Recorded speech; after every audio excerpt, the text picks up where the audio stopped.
Hello and welcome to this midweek vlog. Today you join me on the banks of the secret lake and we're in search of carp. So as you can see on screen now, the place has changed dramatically. The leaves have completely gone off the trees, all the reeds have died back, and that weed that encased the venue is completely gone. The water levels are up by around 2 foot, and we are taking advantage today of a window of opportunity. So window of opportunity is something that I've talked about quite a lot on the vlog, and that goes for lakes as well as rivers and canals. Today we're in the middle of a quite mild spell in January. By that, it's been around about 8 to 10 degrees for the last couple of days. We've had quite a bit of rain, but the temperatures are warm. On all the Facebook pages you're seeing barbel coming out, and today we've come to the secret lake to see if the carp are still awake. The hope today is we get one of them carp in their winter colours.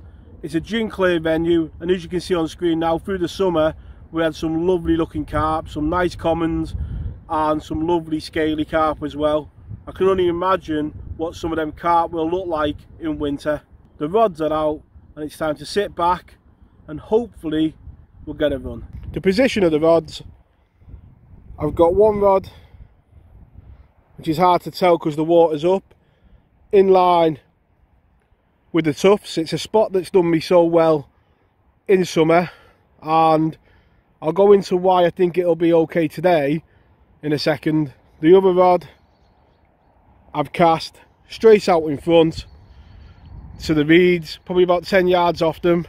So the amount of bait on the spots, we've put probably about 5 pouches over there, not too much, and we'll go over the bait in a second. On the right hand rod I've put in probably 5 or 10 catapults of bait, because I know that, you know, if it's a spot that they like to get into, and it is mild for this time of year, so if they do go on the feed then you want plenty of bait there to hold them. So a far cry from summer.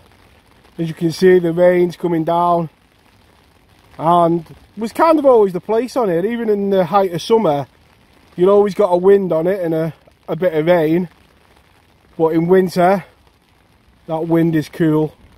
So with that blue on the side table, you're just hoping that one of them rods screams off, and on here there was always screamers, weren't they? But we'll see if winter changes that. Unlike the takes in summer where it bolted off, this was just a gentle couple of beeps, which, you know, if any of you watched the Secret Lake Diaries, you will have known it. They didn't half scream off. The water's lost none of its clarity.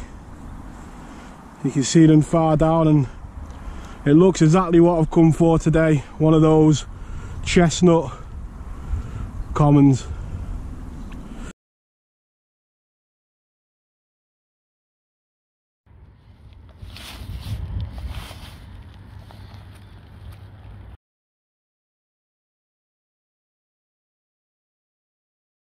First carp of the day, and if it's the only one I get, I'll be a happy man. The rain's coming down, but look at the colours on that. Absolutely beautiful. And what I come for today, proper winter colours. It's gin clear water and proper winter carp. When they're that colour, size is irrelevant. It's a beautiful fish. Let's get it straight back after having one more last look.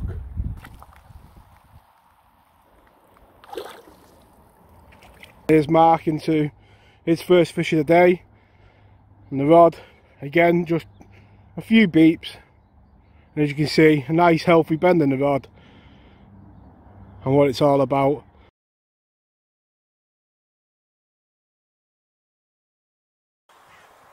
Hammering down with rain when we got here, setting up. This makes it all the worthwhile. Beautiful start to the morning.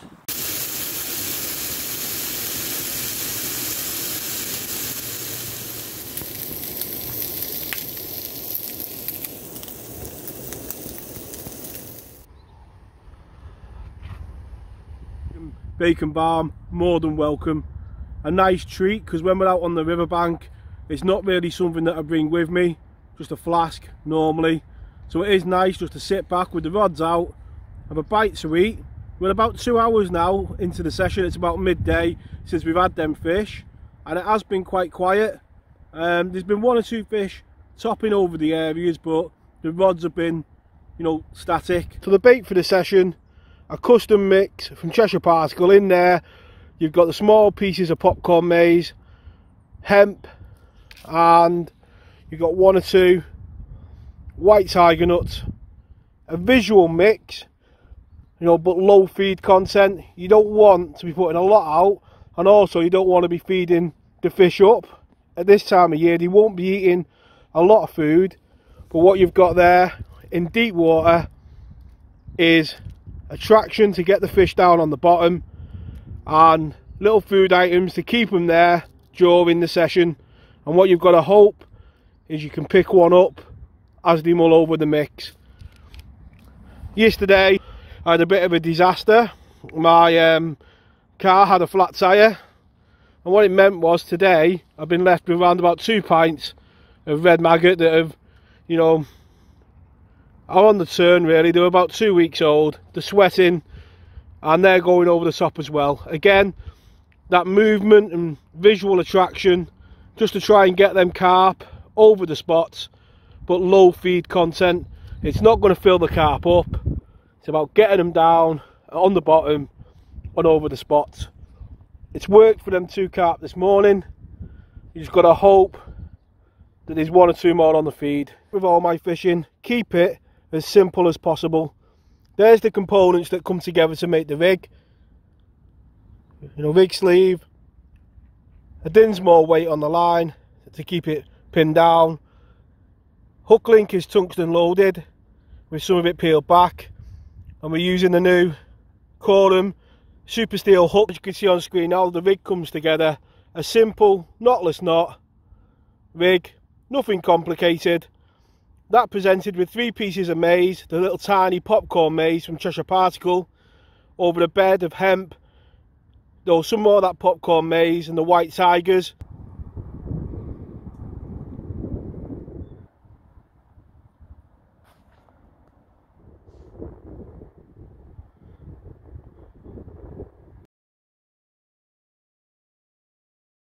What is mad from the sessions in summer is when you lose one, you kind of know that another run isn't too far away, but I must admit, just playing this one nice and lightly, try and get it in, because you don't know if it could be the last one of the day, and it's fighting more now under the rod tip than it has all the way in. And when you talk about fine margins, they don't come much finer than that. Very lucky to get that fish in. That is literally held on by a sliver. Look at that. You see there the maize stacker, and that is the fine margins of fishing at times. How it fought under the rod tip and stayed on, and other times you can have well hooked fish come off. But look at the colours on that. Proper winter carp. Let's get it in the edge to rest, and then we'll get a blog done. And in winter, like I said, it's all about windows of opportunity. The fish resting in the margin, waiting to be blogged. Get the rod back out on the spot, because you never know.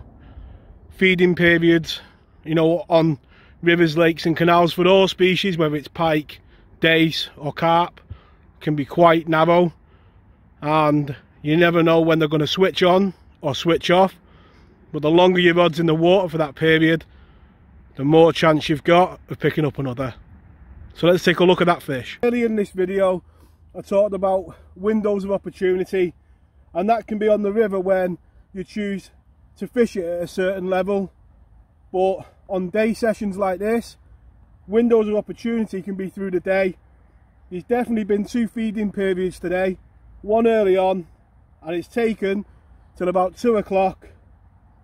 A fish, you know, head and tailed over the spot, which who knows, it could have been this fish, and the rod ripped off.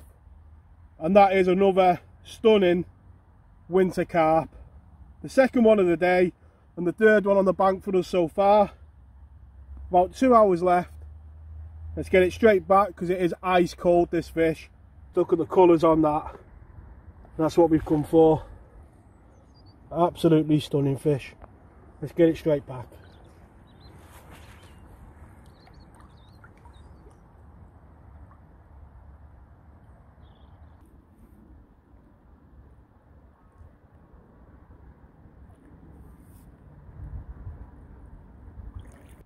The rod's back out like I've just said. You've got to make the most of those windows of opportunity. Might only be short, because say we sat there for a few hours with nothing and then it screamed off twice in literally 10 minutes. Again, ice cold in the palms, really is, but really welcome. And this one did scream off. Didn't even have time to put the GoPro on my head. Let's get it straight back. With them 2 runs coming really quickly, come round just to put a tiny bit of bait in, maybe 2 pouches. So the catapult doesn't hold that much, as you can see, and you know, a few of the maggots that I'll be chucking away at the end anyway. And you can say most of the maggots will probably bury and disappear. You just want that attraction, so I'm just going to put a bit of bait in, but not too much that it might ruin it. In summer you see them a lot more active on your spots, jumping, and it lets you have a better idea of how many fish are in the area and keeping them there. In winter it's a different one. You don't know whether you're going to kill it by putting more in, or whether you've got a few fish there and you want to keep them there. 2 or 3 pouches I don't think will make much difference, so I'm going to get it in and see if it can buy me one more bite. So after putting that bait in, the rod literally has screamed off. I was reeling in that far bank one off them reeds in the distance, and the rod's just absolutely melted off. Now this does feel a slightly better fish. I'm not saying it is, it's just plodding a lot more than the others. And like I said at the start, nothing complicated about the fishing, simple rigs. And the simpler it is, in my thinking, is the less can go wrong. And today all these rigs, simple knotless knots.